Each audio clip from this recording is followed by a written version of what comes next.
চৈত্র এবং বৈশাখ মাস মানুষ যখন গরমে অতিষ্ঠ হয়ে যায় এবং একটু স্বস্তি খোঁজে, তখন মানুষ বিভিন্ন প্রকার খাবারের সন্ধানে খোঁজে, যেমন ঠান্ডা জাতীয় ডাবের পানি এবং তালের আটি। এই তালের আটি গাইবান্ধা জেলার কাছারি বাজার সংলগ্ন আমাদের যে ডিপটি ভাই, এই ডিপটি ভাই হচ্ছে আগাম সিজন লক্ষ্য করে ইনি দেশের বিভিন্ন প্রান্ত থেকে ট্রাক যোগে এখানে কাঁচা তাল নিয়ে আসেন এবং এখান থেকে পাইকারি জেলার বিভিন্ন প্রান্তের খুচরা ব্যবসায়ীরা এসে নিয়ে যান। এখানে দীপ্তি ভাই, এখানে প্রতিদিন আপনার কি পরিমাণ তালের আটি বিক্রি হয়?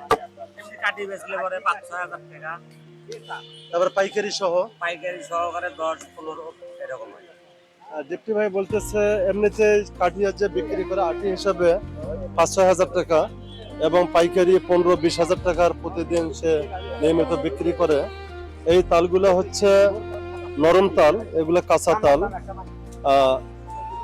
একদম একদম ছোট না, ছোট থেকে যখন একটু পরিপক্ক হয়, আটিটা যখন মানে খাইতে খুব সুস্বাদু লাগে, তখন এই তালটার চাহিদা বেশি হয়। আবার যখন হচ্ছে পুরাট হবে, তখন আর এটার বেশি খাওয়া যাবে না, তখন হচ্ছে তালের রস খাওয়া যাবে।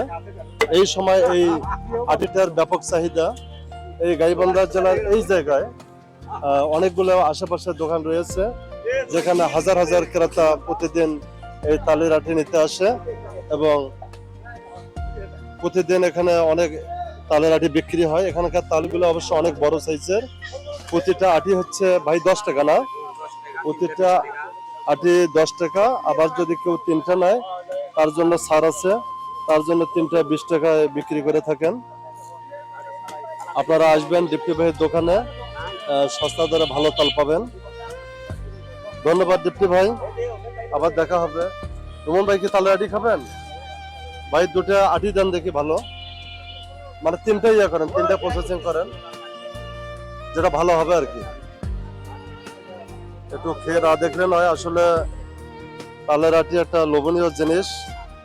যদি কেউ আসে অবশ্য খাইতে মন চাবে। আমরা আসলাম একটা ভিডিও নেব, কিন্তু দেখে অবশ্য মনে যাচ্ছে যে আসলে খাই।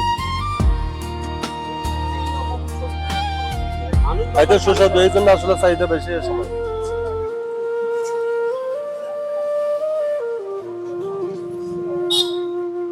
ওটা প্রসেসিং করে প্লাস্টিকে ভরা যায়।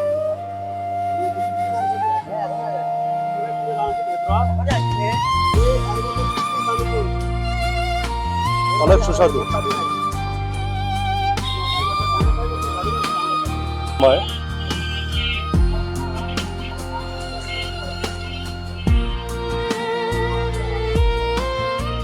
আশেপাশে আরো বেশ কিছু দোকান, এখানে প্রচুর আটি বিক্রি হয়।